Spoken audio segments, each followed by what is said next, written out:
Shalom. Maravilha. Nada estava programado. Ia passar um tempinho sem me aparecer aqui, mas de repente, mais uma vez essa palavra, de repente, né? De repente.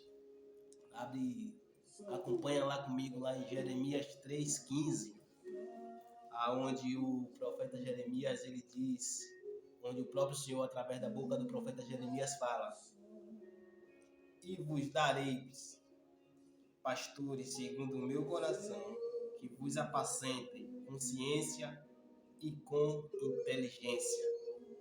Vamos lá agora no livro de no livro das cartas, lá em 2 Timóteo, no capítulo 3, no verso 14 em diante, que diz: tu, porém, permanece naquilo que aprendeste e que foste inteirado, sabendo de quem o tens aprendido, e que desde a tua meninice sabes as sagradas letras, e que podem fazer-te sábio para a salvação pela fé que há em Cristo Jesus. Toda a escritura divinamente inspirada e proveitosa para ensinar, para redarguir, para corrigir, para instruir em justiça. Verso 17. Para que o homem de Deus seja perfeito e perfeitamente instruído para toda boa obra. Aqui eu vou contar um pedacinho de um pouquinho do testemunho, né? Falar um pouco aonde há uns tempos atrás eu teve um momento que quando eu fui embora para a Vitória do Espírito Santo, acho que foi na primeira ou na segunda volta, aonde eu passei um tempo desempregado, um momento desempregado, e passei por muitas circunstâncias difíceis, mas a alegria, o sorriso, ela sempre me acompanhava, e isso era o motivo. A alegria do Senhor é a nossa força. E aquele momento que eu passei ali desempregado, né, eu gostava, e até hoje eu gosto de orar, de jejuar, né, gosto de estudar a palavra, ter conhecimento é muito bom. Mas o que eu quero falar aqui é que nesse momento de dificuldade, né, eu estava com o meu pastor, a gente se encontrava toda manhã para orarmos, né? E durante essa oração, durante esse ciclo de oração, nós passamos durante uns 5 ou 7 dias orando todos os dias. E foi até mais, se não me engano. E ali, né, a gente passou esse tempo orando. E eu me lembro que no final do ciclo da nossa oração, passou uma semana, uma empresa me ligou e eu fui para a entrevista. Eu passei na entrevista, fui contratado e passei durante praticamente um ano ali naquela empresa. Mas antes de tudo isso acontecer, houve um momento onde eu passei um processo, onde a minha fé ativou o poder de Deus na minha vida. E a oração, ela pode muitos de seus efeitos, né? Olha o que aconteceu lá em 2 Reis, capítulo 6, no verso 16 ao 17, que diz: e ele disse: não temas, porque mais são os que estão conosco do que os que estão com eles. E orou Eliseu e disse: Senhor, peço-te que lhe abra os olhos para que veja. E o Senhor abriu os olhos do moço e viu, e eis que um monte estava cheio de cavalo e carro de fogo ao redor de Eliseu.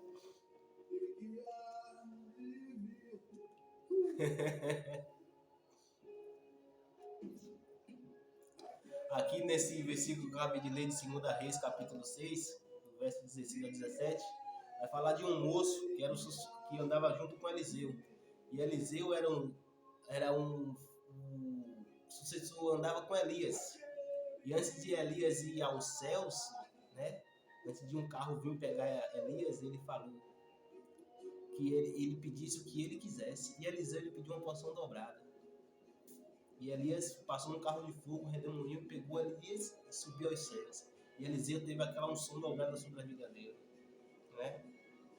E houve aqui uma guerra, estava havendo uma guerra entre o rei da Síria com Israel, né? E aí, quando volta lá no verso 15, diz: e o moço do homem de Deus, né, se levantou muito cedo e saiu.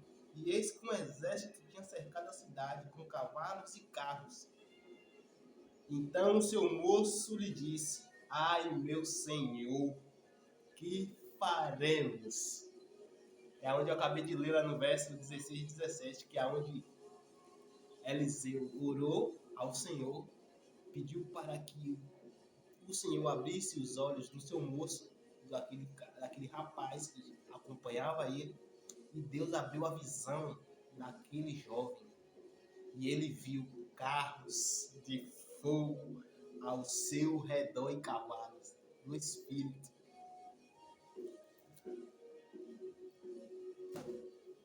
O que eu quero dizer com isso é que, lembra que eu falei que houve um momento que eu passei desempregado, né?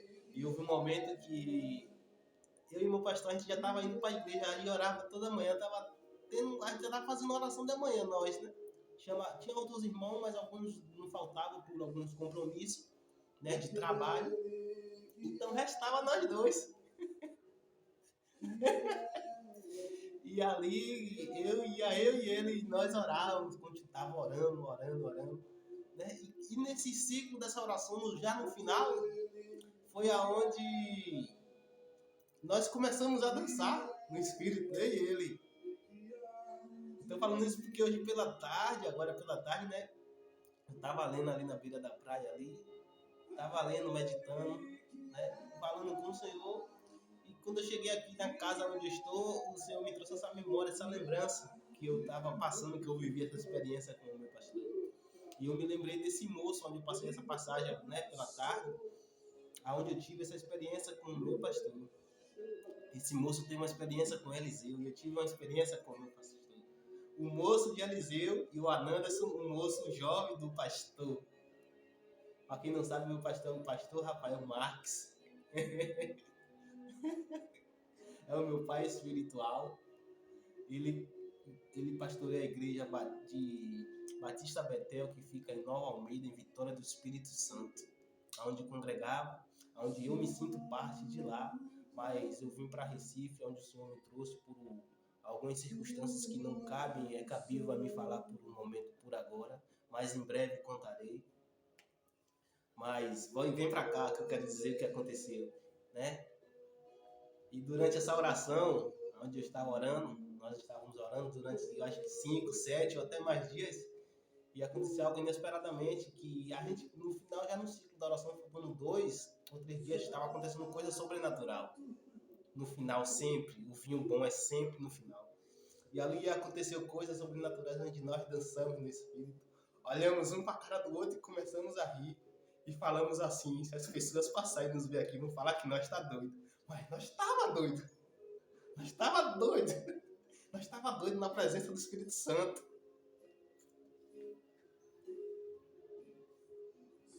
E falar do pastor é que eu estou me segurando minhas lágrimas. Mas falar do meu pastor é algo tremendo, sabe? É algo inexplicável. É algo inexplicável. E dizer ali que no final dessa oração, né? Me ligaram, fui contratado, passei 1 ano nessa empresa.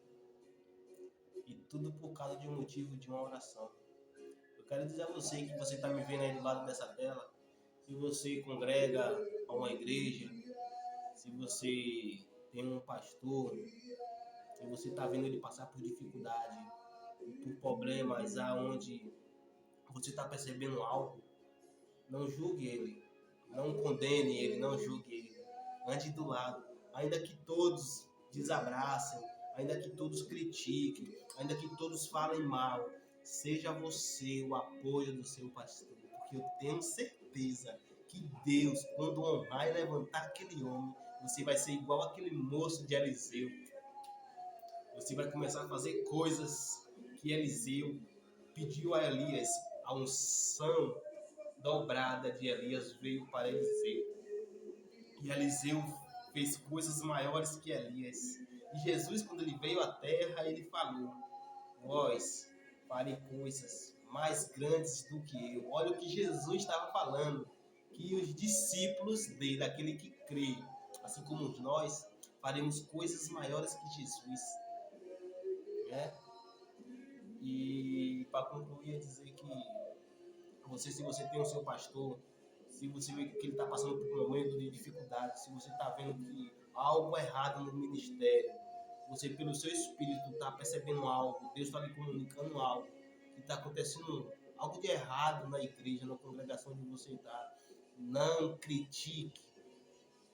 Vou fazer igual o apóstolo Paulo, rogo-vos, eu falo, por favor, não critique, cole do lado.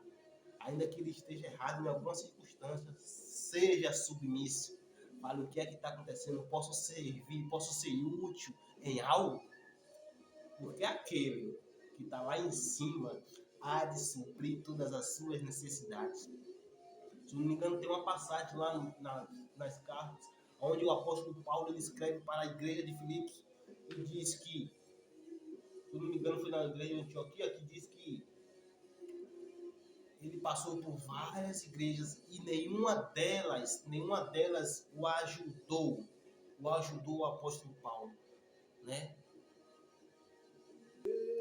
Vamos lá na palavra, em Filipenses 4:19, não, 4:14, Filipenses 4:14, aonde diz: todavia, fizeste bem em tomar parte na minha aflição, e bem sabeis também vós, ó Filipenses, que no princípio do Evangelho, quando parti da Macedônia, nenhuma igreja comunicou comigo com respeito a dar e a receber, senão vós somente. Ele estava dizendo que a única igreja que participou das aflições deles, em ajudar aquele ministério de Paulo, foi a igreja de Filipenses. Isso é muito forte, mano.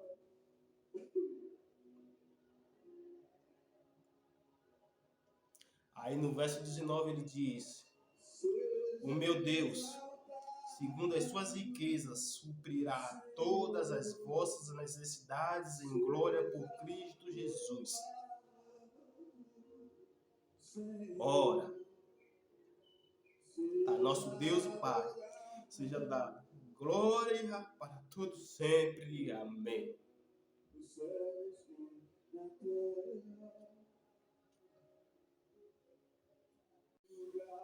No verso 21 ele continua dizendo: todos os santos vos salvam, mas principalmente os que são da casa de César.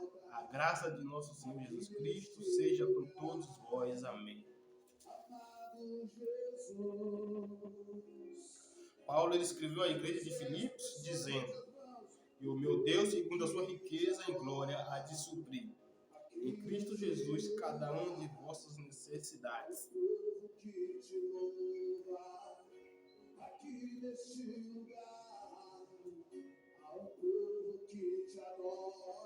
Aí no verso 12 ele continua dizendo assim: você está abatido e você também tem abundância.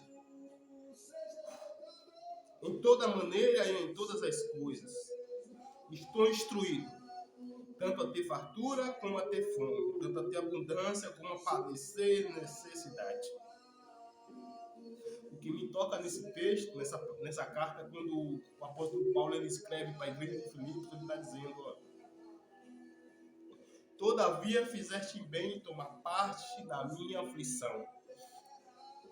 Aqui é em Filipenses 4:14. O apóstolo Paulo está dizendo: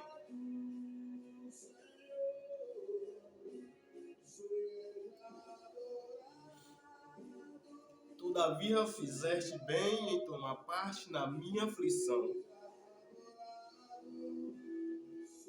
Ele está dizendo para a igreja de Filipos. A igreja de Filipos, os filipenses. E bem saber vós, ó filipenses, que no princípio do evangelho, quando parti da Macedônia, nenhuma igreja comunicou comigo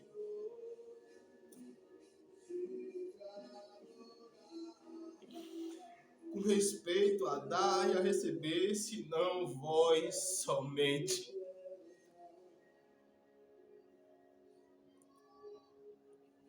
O apóstolo Paulo está dizendo que ele estava passando por um momento difícil, um momento delicado no evangelho.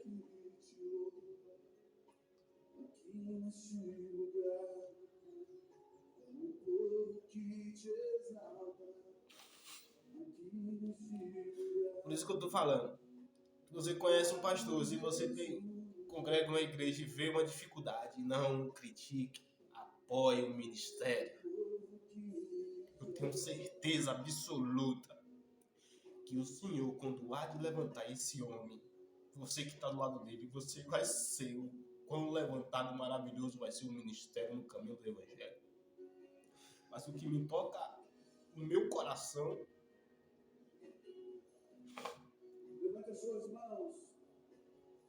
é quando o Paulo ele chega aos filipenses e diz: olha, quando eu parti da Macedônia, nenhuma igreja me comunicou a respeito do sofrimento, nenhuma igreja, ninguém me ajudou. Nos seus filipenses. E eu quero dizer aqui é que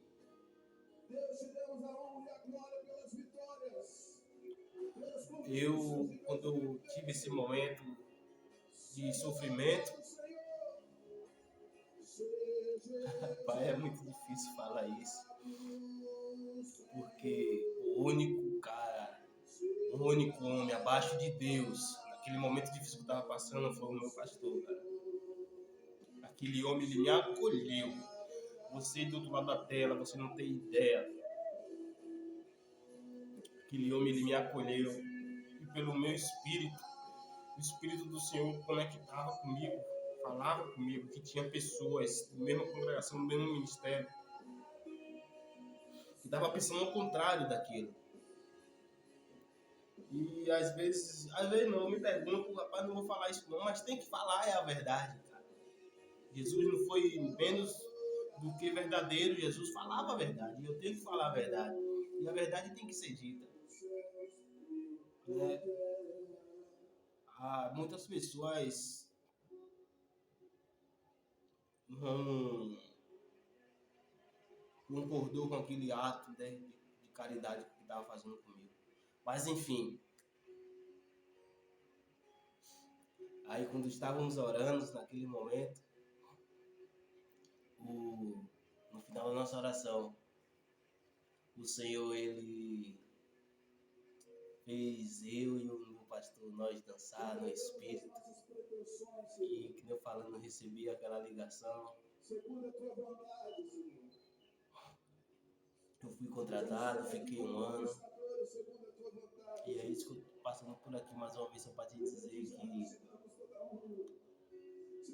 que seja com toda a dor, com todo o sofrimento, esse é o Evangelho. Esse é o Evangelho. E uma vez eu falava com o Senhor, né?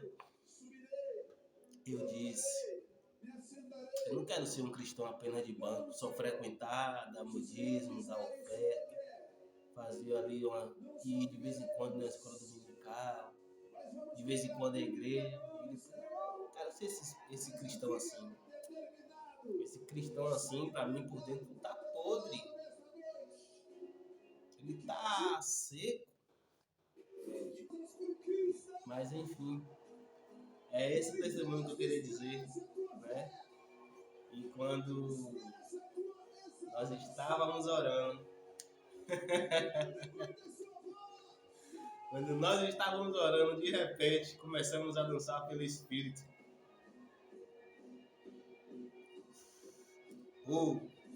Esse é o meu testemunho, um pequeno testemunho que eu quis contar, é isso daí. Tá? Um abraço, fica com Deus, shalom. Você dirá para a montanha, mova-se